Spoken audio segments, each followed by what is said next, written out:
చూసుకుంటే కూటమి ప్రభుత్వం వచ్చి 7 నెలలు అవుతుంది, కొత్త సంవత్సరం వచ్చింది. అయితే చంద్రబాబు గారు ఏమంటున్నారంటే ఉగాది నుంచి మిగతా పథకాలు అమలు చేస్తామంటున్నారు. మహిళలకు 1500, ఈ స్కూల్కి వెళ్ళే పిల్లలకి డబ్బులు ఎంతమంది ఉంటే అంతమందికి 15,000. మరి ఇవన్నీ ఎలా అనిపిస్తున్నాయి, చేయగలరా వీళ్ళు? ఎందుకంటారు? అనేసాడు మరి అతను అనకంటా చేశాడు. మరి జగన్మోహన్ రెడ్డి ఏమో నేను ప్రజల్లోకి వస్తాను, మీరు హామీలు ఇచ్చి తప్పారు, గతంలో కరోనా ఉన్నా మేము అమలు చేశాంగా అంటున్నారు ఆయన. అవును, ఆయన చేశాడు, మరి ఈయన చెప్పి చేయలేదు. ఇంకా ఏం చేస్తాం, అదిగో 1000 రూపాయలు పెంచడం అంతే, ఇంకేమీ చేయలేదు. ఇప్పుడు ఏదో కోటాలో 9 వస్తువులు ఇస్తామన్నాడు.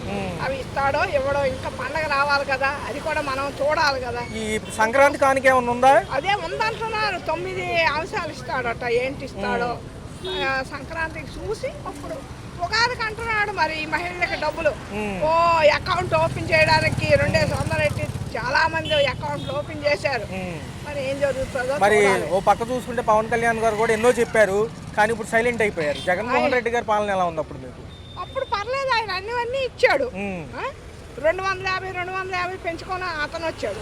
ఈయన ఒక్కసారి 1000 రూపాయలు పెంచే ప్రయోజనం ఏముంది? అన్ని పెరిగే. ఇప్పుడు ఖర్చులు చూసుకుంటే ఎంత అవుతుంది నెలకి సుమారు? ఖర్చులు బాగా ఎక్కువే, అప్పుడు కంటే ఇప్పుడు అన్ని ఎక్కువే. నూనె ప్యాకెట్లు ఎంత ఉన్నాయి?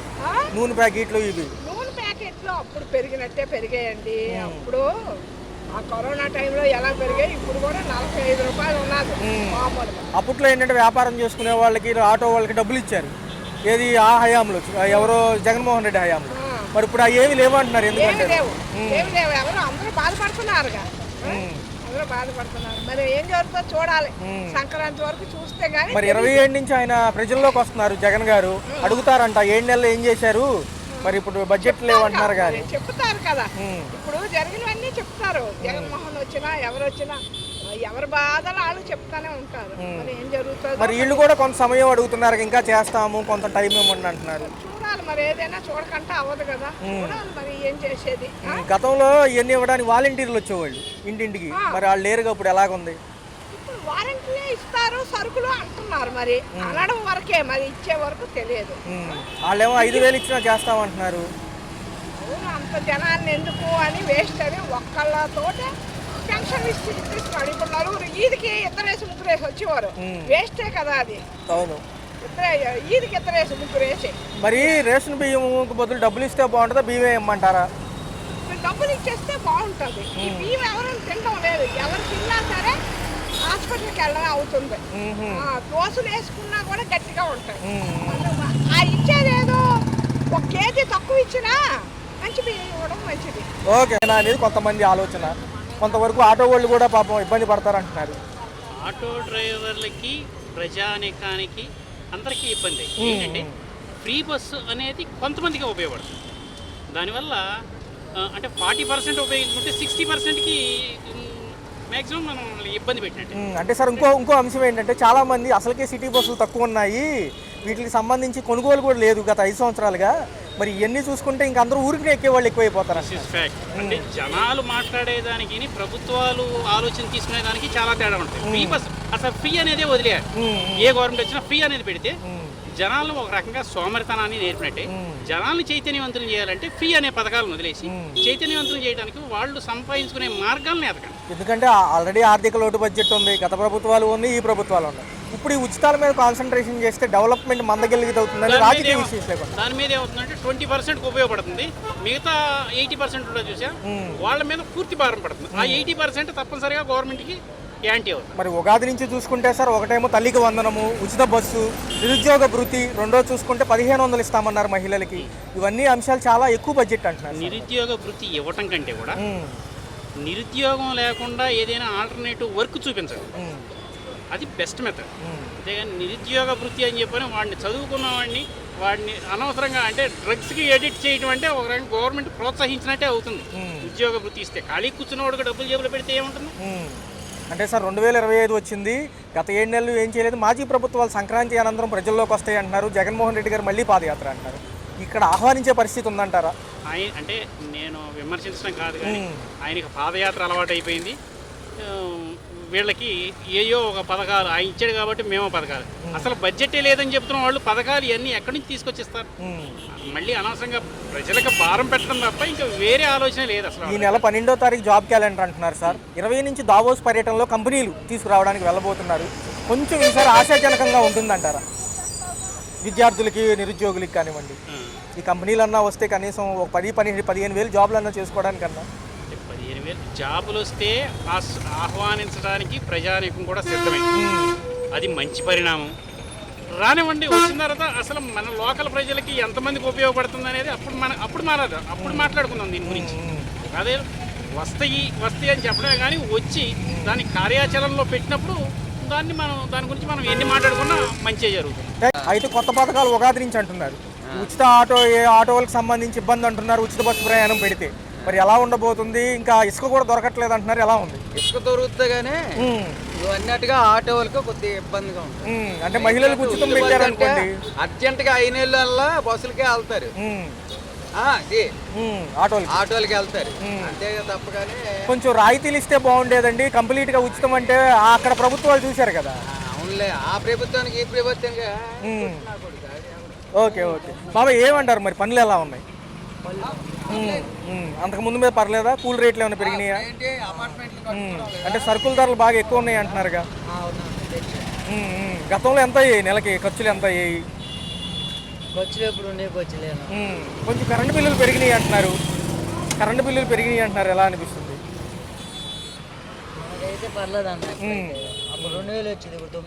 మరి ఈసారి ఉప ముఖ్యమంత్రి పవన్ కళ్యాణ్ గారు ఉన్నారు, ఆయన పనితీరులు ఎలా ఉన్నాయి? మరి జగన్ గారు మళ్ళీ వస్తారంటున్నారు, ఆహ్వానిస్తారా? అంటే ఏం లేదు, 7 నెలలు అయిపోతుంది, పథకాలు ఇవ్వట్లేదు అంటున్నారు. ఆయనేమో కరోనాలో కూడా ఇచ్చాను అంటున్నారు ఆయన. అంటే పిల్లలకి ఇంకా డబ్బులు పడలేదు, వీళ్ళేమో ఉగాది నుంచి అంటున్నారు. మరి డబ్బులు లేవంటున్నారు ఖజానాలు, ఏపీ ఖజానాలు. దేవుడు అయితే అందరికి పిల్లలకి వేశారు. మరి ఇంకా ఈయనప్పుడైతే తెలియదు. అప్పుడు 9 పథకాలు అప్పుడు పొందారా? లబ్ధి పొందారా? నాకు అమ్మఒడి పడుతుంది, మా పిల్లల పద్ధతి వచ్చింది. మరి వడవలు వచ్చినాయి, మునిగిపోయిందిగా. బాబాయ్ ఏంటి మరి ఎలా ఉంది? జనాలు చంపేసేవాడు. ఓకే ఆడైతే జనాలు చంపేస్తాడు. అది సరే, వాస్తవంగా విజయవాడ మునిగిపోయింది. అవును, 5,000 పడ్డాను. బండి మునిగిపోయింది, బండి 3,000. కొంతమంది పళ్ళ గ్రూప్లో ఉంటే అందరికీ పడతాయి. ఏంటంటే ఇక్కడ ప్రభుత్వాలు 6 పథకాలు చెప్పాయి. అయితే ఫస్ట్లో 2 పెంచి, ఒకటి పెన్షన్ పెంచి ఇచ్చారు, 2 గ్యాస్ సిలిండర్. అయితే ఇప్పుడు ఏమంటున్నారంటే ఉగాది నుంచి కొత్తగా అమలు చేస్తామంటున్నారు. మరి ఉచిత బస్సు ప్రయాణంలో మహిళలకు ఇస్తే బాగానే ఉంటుందా, ఇంకా లోటు బడ్జెట్లోకి వెళ్తుందా? యాక్చువల్గా మన తెలంగాణ అన్న ఖమ్మం, అక్కడ మేము పరిస్థితి చూస్తున్నాం. అసలు అక్కడ చాలా వరస్ట్గా ఉంటుంది. ఎందుకంటే లైక్ సర్వీస్ అనేది ఫ్రీగా ఇవ్వకూడదు, మినిమం ఛార్జ్ అన్నా చేయాలి. అట్లీస్ట్ లైక్ 2 రూపీస్ అన్నా, 5 రూపీస్ అన్నా ఆ ఛార్జ్ ఏదో ఒక ఫండ్ అన్నా సంథింగ్ చేయొచ్చు. ఆ డిస్టెన్స్ బట్టి ట్రావెల్ ఎక్స్పెన్సెస్ అనేది తగ్గించాలి కానీ కంప్లీట్ జీరో చేయకూడదు.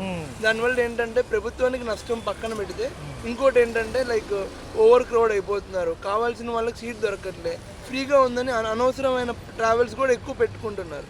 అది ఒకటి తగ్గించుకుంటే గవర్నమెంట్కి బాగుంటుంది, ఎక్కే ప్యాసింజర్స్కి కూడా బాగుంటుంది. అంటే ఏపీలో కొంచెం రోడ్ల వ్యవస్థ కూడా అస్తవ్యస్తంగా ఉంది, ఇప్పుడే పునరుద్ధరిస్తున్నారు. అయితే ఇక్కడ జగన్మోహన్ రెడ్డి గారు మళ్ళీ సంక్రాంతి అనంతరం వస్తానంటున్నారు. జనంలోకి వచ్చి తన బాధలు తెలుసుకుని ఎందుకు ఈ పథకాలు లేట్ అవుతున్నాయి అని అడుగుతామంటున్నారు. ఎలా అనిపిస్తుంది ఇక్కడ? పథకాలు లేట్ అవుతుందంటే ఈ టీడీపీ ప్రభుత్వం ఇప్పుడే వచ్చింది, కొంచెం టైం పట్టింది ఇంకా అప్డేట్ అవ్వడానికి. ఇంకా చూడాలి, ఇంకా 5 years ఉంది కదా పరిపాలన. ఈ పరిపాలనలో ఏం చేస్తాడో చూసి దాన్ని బట్టి ముందు స్టెప్ అనేది తీసుకోవడం బెస్ట్. విశాఖపట్నం, విజయవాడకు కూడా మెట్రో రాబోతుంది 2029 అంటున్నారు.